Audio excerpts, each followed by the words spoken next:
सुवक्षोजकुम्भां सुधापूर्णकुम्भां प्रसादावलम्बां प्रपुण्यावलम्बां सदास्येन्दुबिम्बां सदानोष्टबिम्बां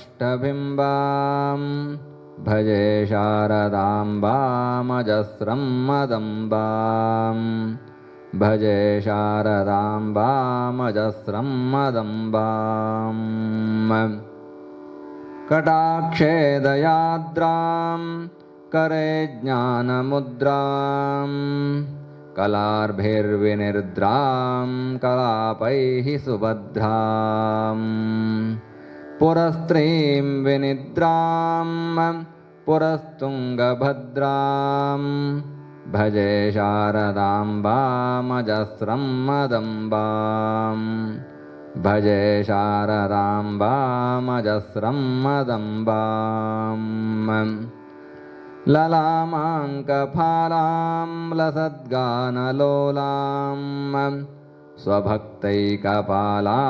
यशश्रीकपोलां करे त्वक्षमालां करत्पन्नलोलां भजे शारदाम्बामजस्रं मदम्बां सुसीमन्तवेणीं दृशानिर्जितैणीं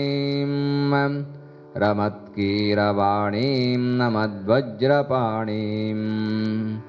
सुधामन्तरास्यां मुदा चिन्त्यवेणीं भजे शारदाम्बामजस्रं मदम्बां भजे शारदाम्बामजस्रं मदम्बां सुशान्तां सुदेहां दृगन्तेकचान्तां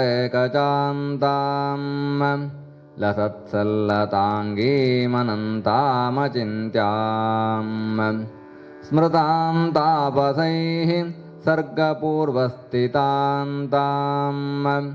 भजे शारदाम्बामजस्रं मदम्बां कुरङ्गे तुरङ्गे मृगेन्द्रे खगेन्द्रे मराले मदेभे महोक्षेधिरूढां महत्यां नवम्यां सदा सामरूपां भजे शारदाम्बामजस्रं मदम्बां भजे शारदाम्बामजस्रं मदम्बां ज्वलत्कान्तिवह्निं जगन्मोहनाङ्गीं भजन्मानसाम्भोजशुभ्रान्तभङ्गीं निजस्तोत्रसङ्गीतनृत्यप्रभाङ्गीं भजे शारदाम्बामजस्रं मदम्बां भजे शारदाम्बामजस्रं मदम्बां भवाम्भोजनेत्राजसम्पूज्यमानां लसन्मन्दहासप्रभावक्त्रचिह्नां चलच्चञ्चलाचारुताटङ्ककर्णां भजे शारदाम्बामजस्रं मदम्बां भजे शारदाम्बामजस्रं मदम्बां